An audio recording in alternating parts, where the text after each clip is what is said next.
So good evening, good afternoon, good morning, everybody. Welcome to the God Pod with Keandra. Okay, let's go.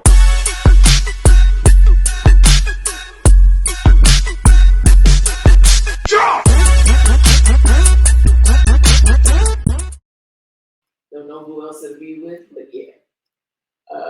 Making that distinction that it's with Keandra because maybe one day somebody else will pop up over here. Maybe, you never know. If it's Jesus, then you miss something. You missed the main event. So anyway, so this series is interesting because what I want to do is I want to structure it in a way that makes sense to me. And I want to go down this sequence of like topics that in my mind make sense to hit, right? I want it to be a progression of, we talked about discipleship. Now this makes sense to go here and this makes sense to go here, but I'm not getting that sequence. And the only thing that has been on my mind for the past few weeks is submission. And I don't really know where we're going to go, but this is where we are. Submission. One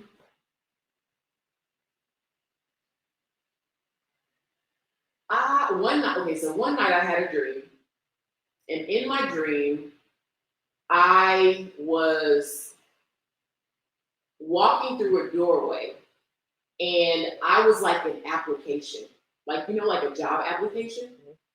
And I was walking through the door and it was like, for whatever, they could read my resume on me. And when I woke up, I was like, Lord, what is that?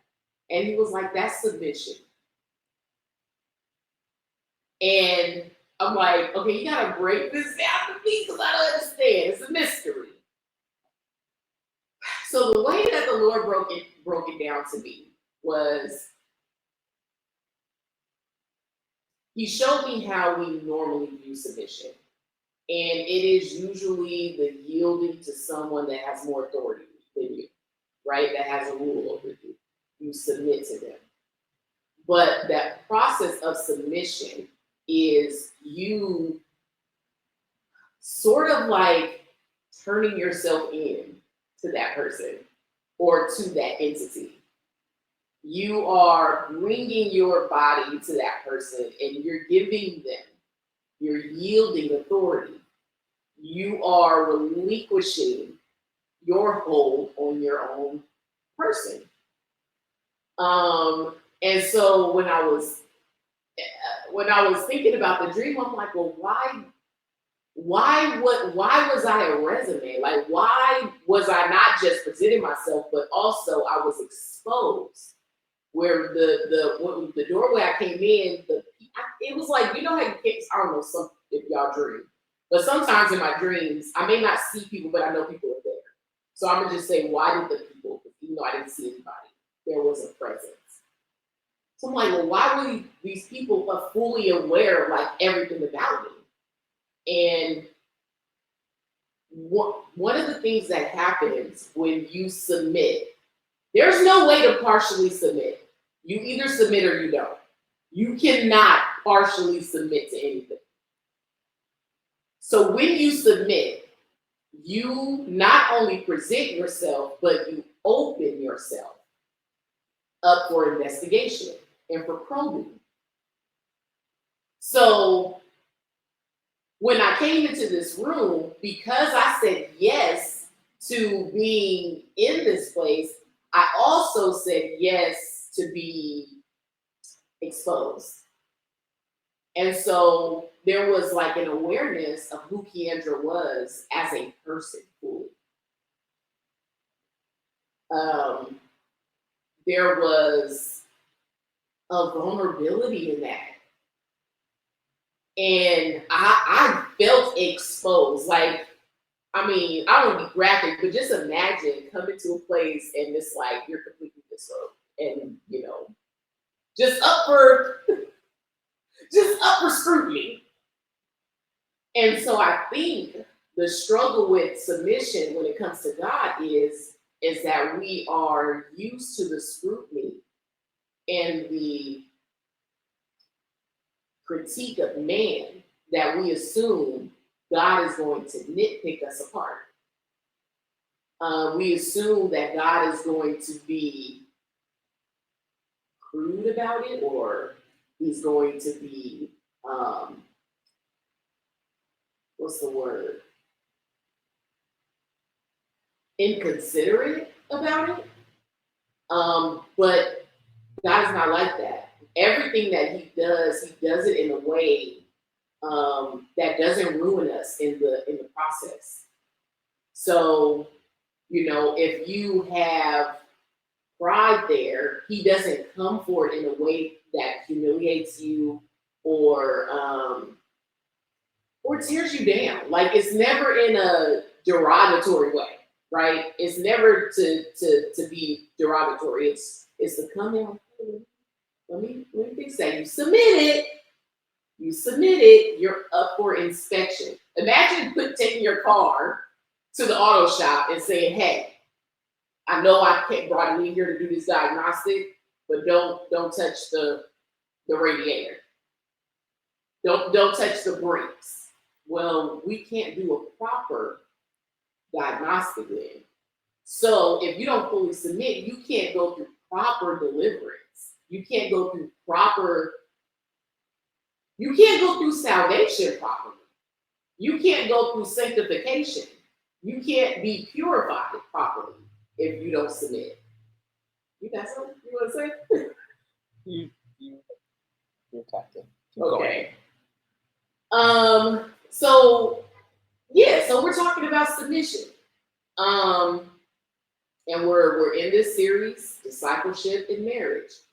And there was something that God gave me, and I'm going to say this is probably the first tie-in where he's tying the two together for me, but he's doing it in a slow way, and I like it.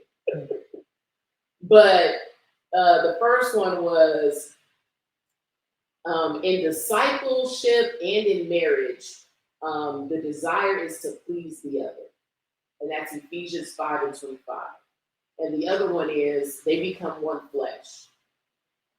That is Genesis 2:24 and Ephesians 5:31-32. And in both instances, he is using the example of marriage to describe discipleship. He is using the example of marriage to describe and give a solid foundation for the relationship between Christ and the church. The relationship between Christ and the church is the process of discipleship. And he uses marriage to get us to understand that.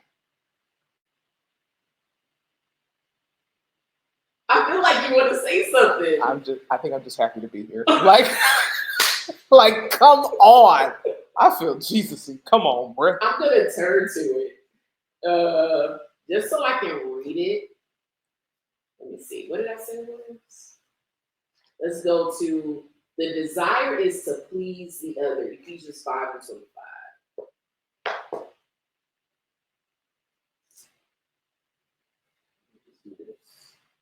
These glasses work, but they ain't that good. Okay, Ephesians 5:25. Husbands, love your wives as Christ loved the church and gave himself for her. I'm going to keep reading. That he might sanctify her, having cleansed her by the washing of water with the word, so that he might present the church to himself in splendor, without spot or wrinkle or any such thing, that she might be holy and without blemish. In the same way, husbands should love their wives as their own bodies. He who loves his wife loves his body, himself. For no one ever hated his own flesh, but nourishes it and cherishes it, just as Christ does the church. So, So this is like the best thing ever about Jesus. Because not only does he love us, but he loves us with the same intensity he loves himself. And because he loves himself, he's going to present himself a pure bride.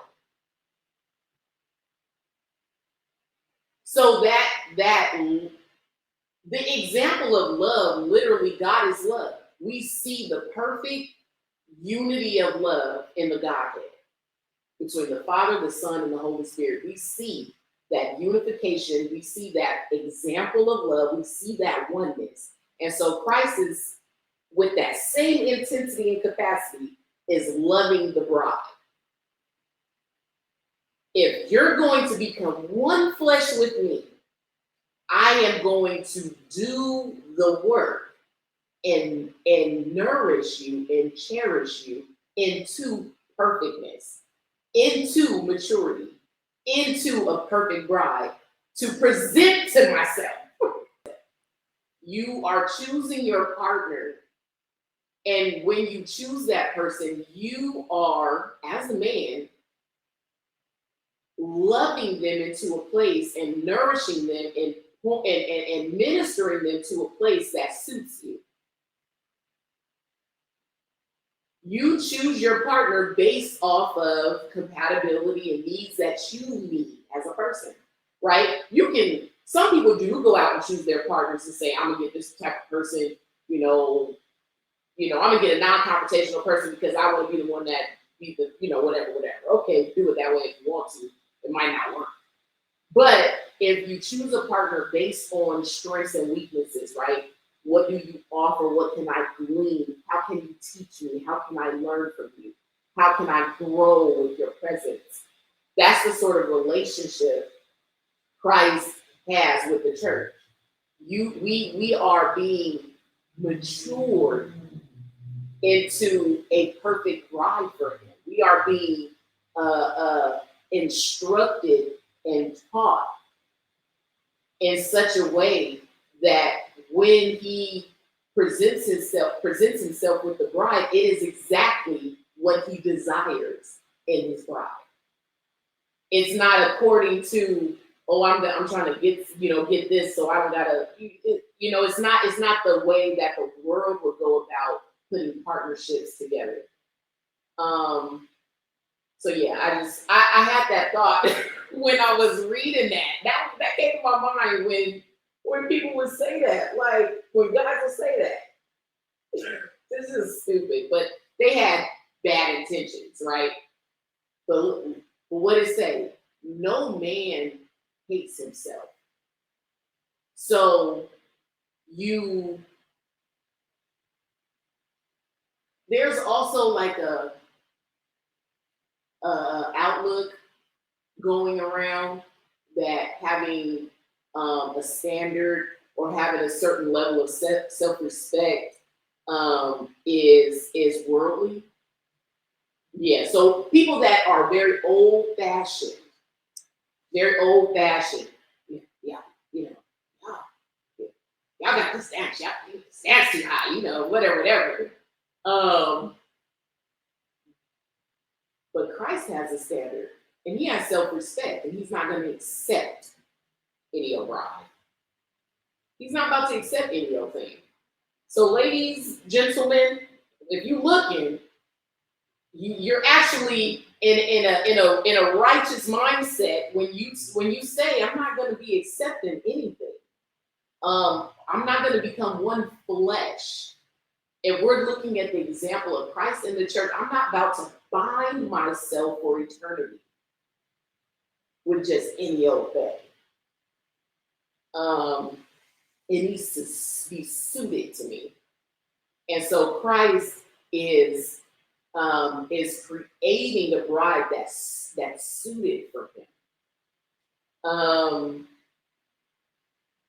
I love that. I love that. I love that. Okay, I have a question though. Okay, Well, you have a question. so then when people kind of throw out there all whimsical the whole idea of being unequally yoked, would that be a similar idea, not just as associated to like people always say the soul tie aspect of it, Yeah. but could it just be that standard type thing, you think? In my opinion, Okay. I'm going to say that. Because I can't think of scriptures off the top of my head, so I'm going to say it's not here. Mhm. When I think of unequally yoked, and when I think of examples, because I know people that are unequally yoked. Okay. And I don't mean just marriage either. I mean in any partnership or relationship where one person is maturing and the other person is refusing to. I don't look at unequally yoked as I'm stronger in this season than you are, and so we're unequally yoked. I look at it as this person refuses to mature and this person is maturing. At some point in time, you, the person that refuses to mature, can never carry the load. You get to a point where you're never sufficient enough. And so there are points in our walk where Christ expects us to know better, to handle this, to endure this, to say no to this, to say yes to this. And some he not looking at it the same way, like, no, you gonna have to come up here. Because look who you're partnered with.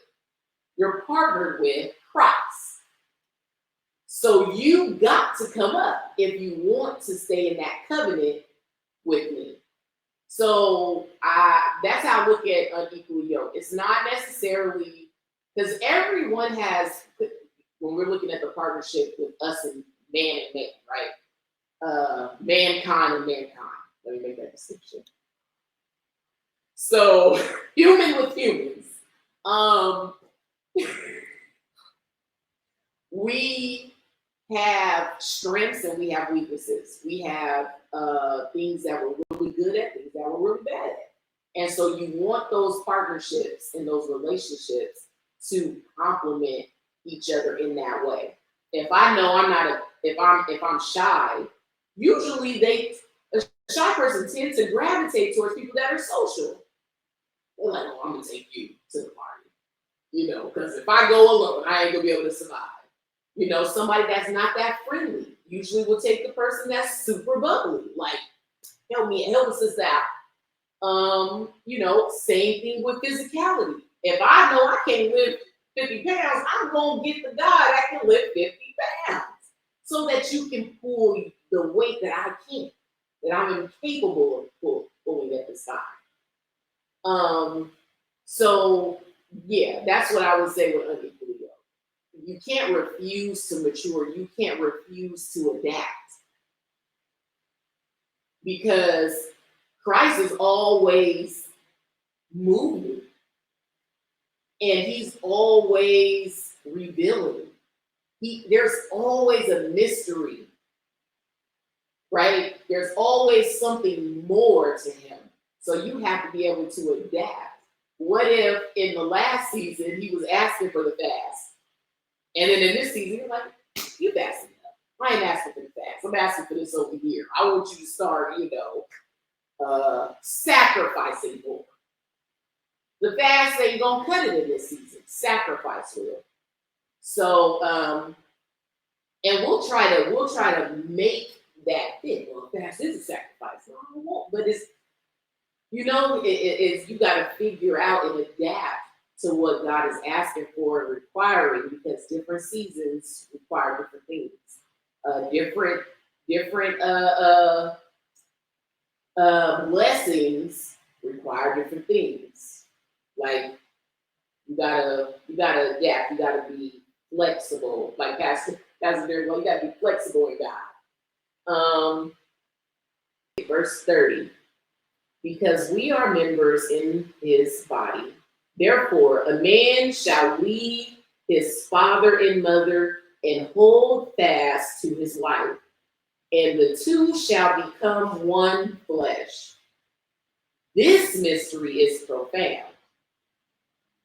And I am saying that it refers to Christ and the church. However, let each one of you love his wife as himself, and let the wife see that she respects her husband. I'm going to say something about this now. Now, Paul said it was profound, and he didn't expound on that. And I think it's because it's a lot in there. Hold fast. No. Leave, hold fast, and the two shall become one flesh. Stick out to me. Because there are concepts, ideas,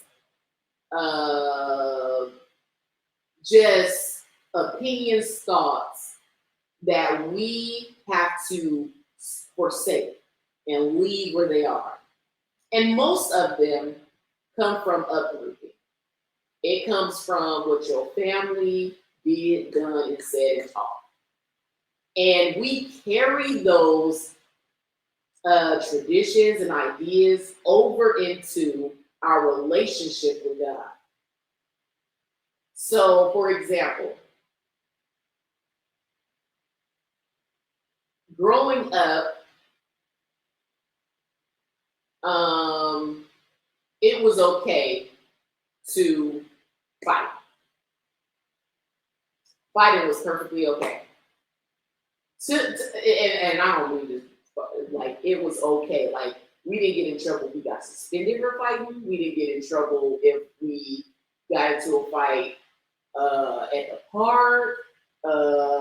We didn't get in trouble when we fought. Well, if you got mad enough and it ended up in a fight, it was okay. Didn't get in trouble for it. What that taught me was, it taught me to be combative. Anytime I am rubbed the wrong way, I can engage violently.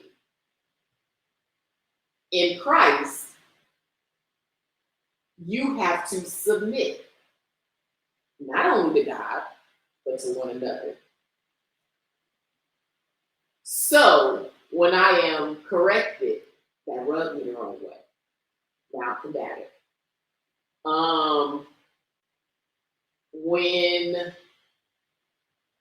I'm offended, I'm going to react violently.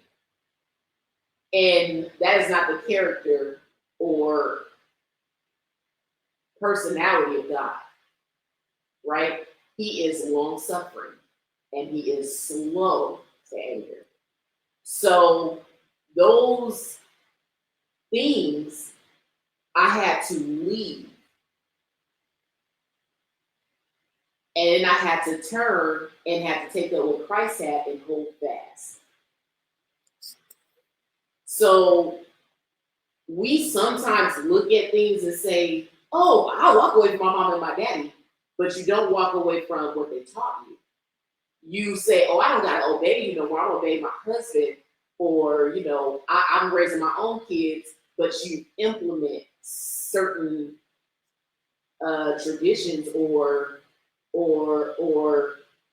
ways of discipline or whatever. Just you're implementing things that they taught you. And sometimes God is like, yeah, leave that one. That's it.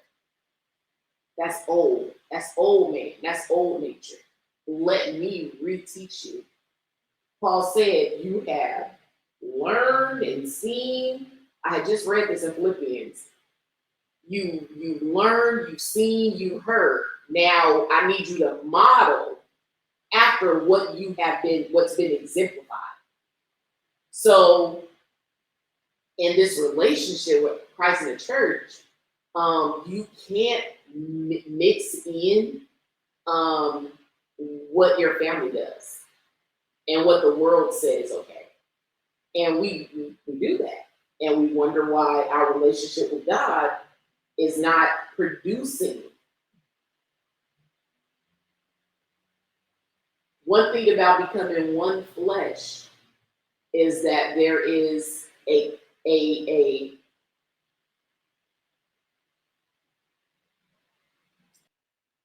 there is a conception.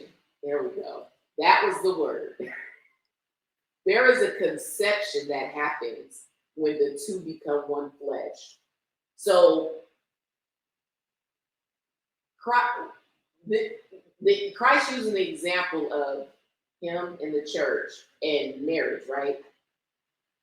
And it's not a completed covenant until they consummate. And the production of that is conception, right? Right. Let's forget about all modern technology, right? You consummate, you conceive. At some point in our union with Christ, our coming together and being one flesh as the church and as Christ, there should be conception that happens. There should be something that is imparted in you. With the disciples, when they made their encounter with Christ, their faith grew. They gained purpose. It was something conceived in them. And it came out. It was a production. Something was produced from it. I would go as far to say, if there is no production, if there's nothing being produced out of you, I would reckon, I don't know if the relationship is conceiving anything.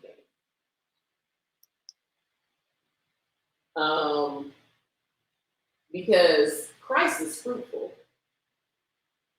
So if we look at that exactly like a marriage, if there was no baby coming out of the man or the woman, and we know the husband is not barren, we know he's fruitful, we're going to look at the bride. Why aren't you conceiving? You're in this union and in this covenant. Why is there no production? He's not the one unfruitful, you are. So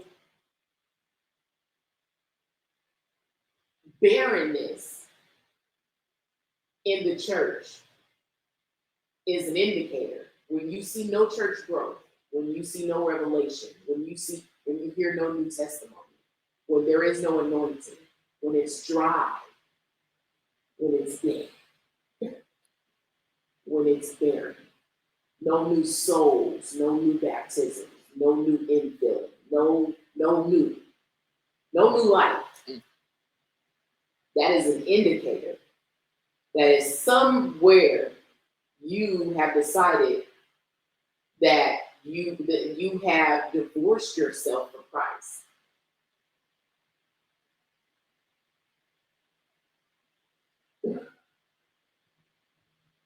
And this can happen on an individual basis, and it can happen on a congregational level, right? There is a fruitfulness. It keeps going back to Genesis, be fruitful and multiply, okay? There is, and even in Genesis, he said, Adam and Eve, the two are they're no longer two, but they become one flesh. The oneness that we see in the Godhead, where Christ is calling for that same oneness between him and the church. There has to be one singular, cohesive relationship. It cannot be Christ's plan and your plan. It can't be Christ's desire and your desires.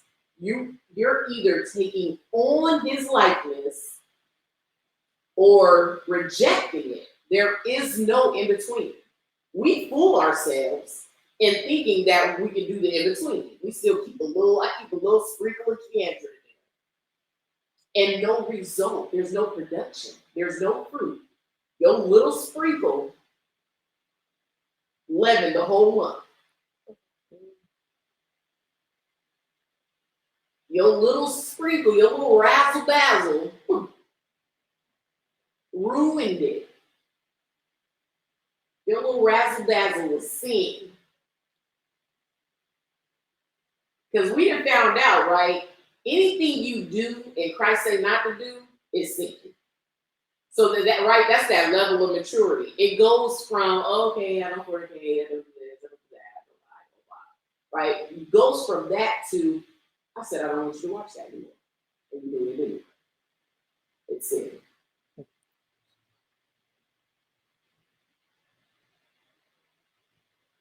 And so we have a problem with Christ, what it say? That he might sanctify her, having cleansed her by the washing of water with the word, so that he might present the church to himself in splendor. In splendor. Your little razzle dazzle. He is trying to present himself with a bride in splendor.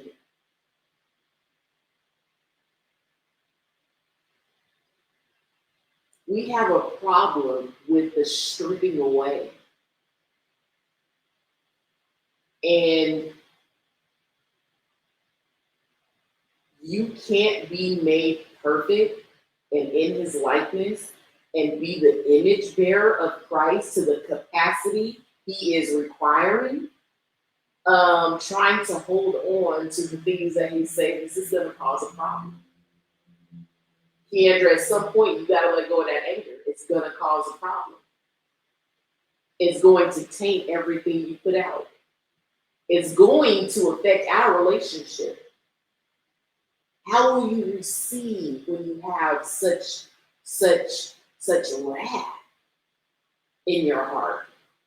How will you interpret my correction if you're looking at it through the lens of your anger? How will you see my correction? How will you see my no? How will you see my rebuke? If it's through the lens of your anger that you just clutching on to, I'm trying to strip it away so that I can present myself a bride in splendor. Splendor. Can we just look up that word? I just want that to like get down into the nitty gritty of our souls. Like, I just want regular old, come on, Oxford, tell me what splendor says. Magnificence, grandeur, impressiveness, opulence, luxury, richness, lavishness, glory, gorgeousness, splendidness, beauty, majesty.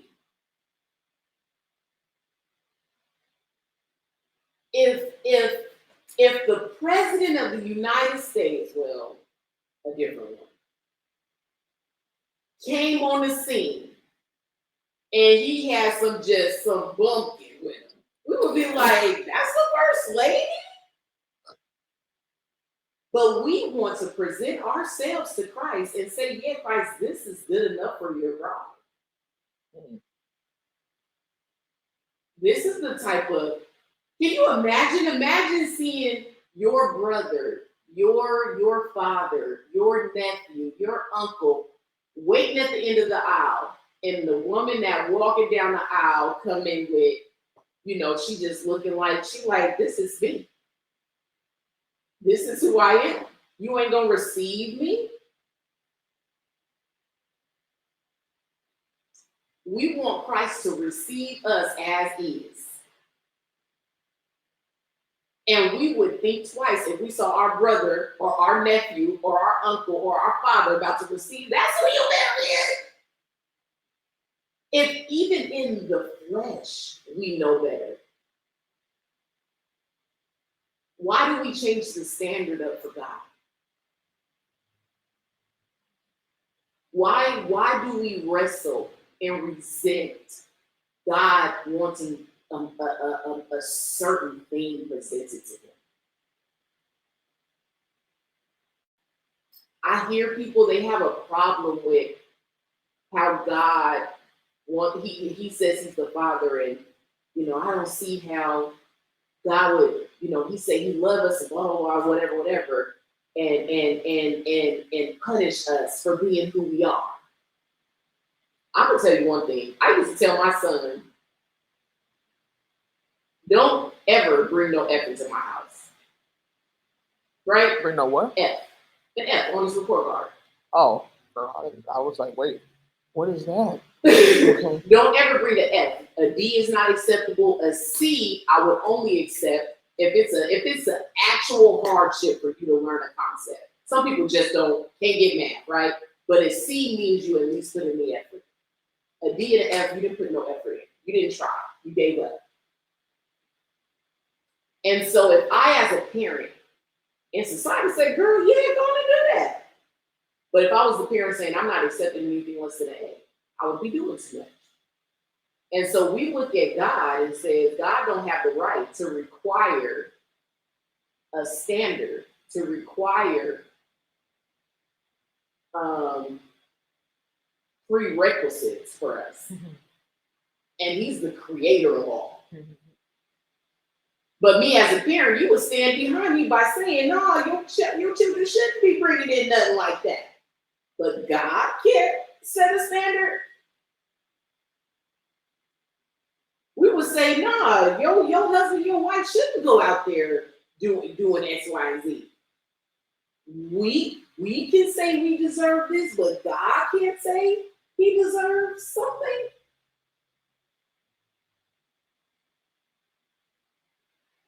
Whether you believe or not, just the idea of someone saying, I'm going to die so that these people that I love can be free.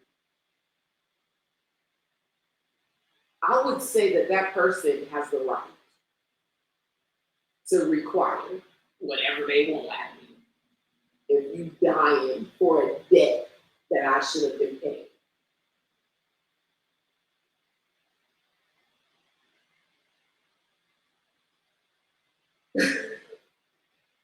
Christ is trying to present himself abroad in splendor.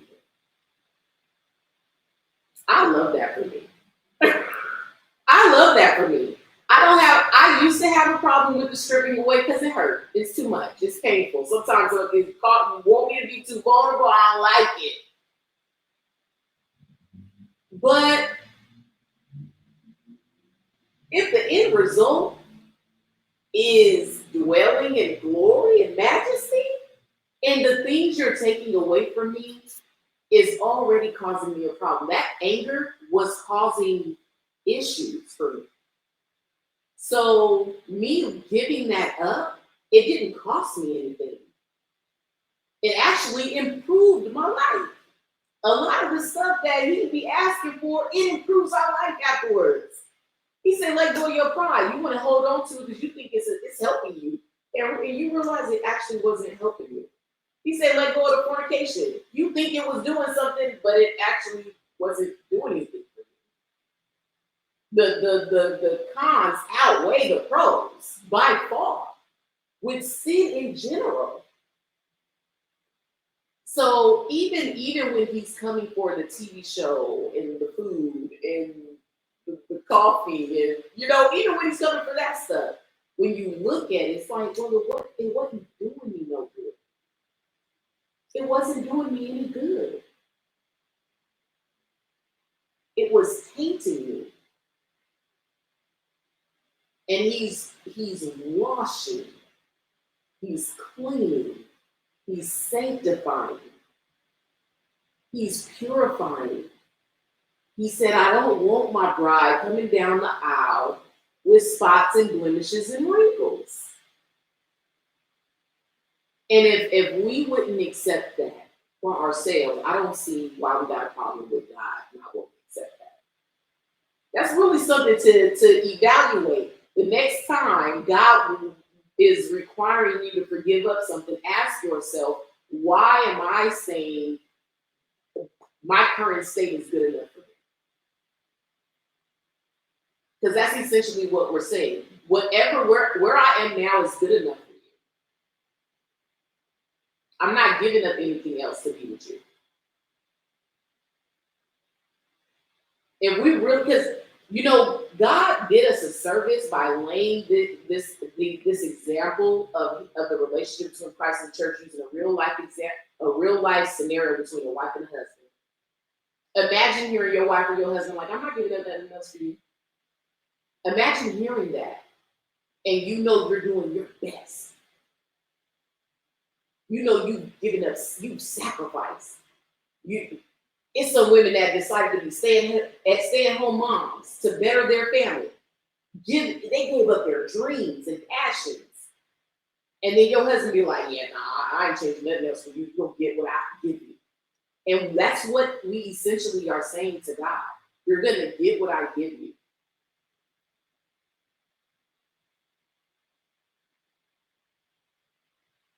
The one that laid down his life unasked. Like, let's think about that. The prophets, the children of Israel, right? They didn't have a suggestion for God of how to get free. They didn't have anything. They just wanted to be free. They just wanted to be redeemed, right? They just wanted their Messiah. They didn't have any suggestions on the matter. They wasn't like, God, maybe you could do it this way. They didn't have no idea. God was, Jesus, what do you think? I died for them. I love them. I love them with the same intensity and strength I love myself. So I'm going to go down there and lay my life there without any hesitation, without any kickback, without any fight, without any argument, without any complaining, without any murmuring. I'm going to endure hatred. I'm going to give them my absolute best. I'm going to give them my absolute best. And I'm hoping they'll do the same for me.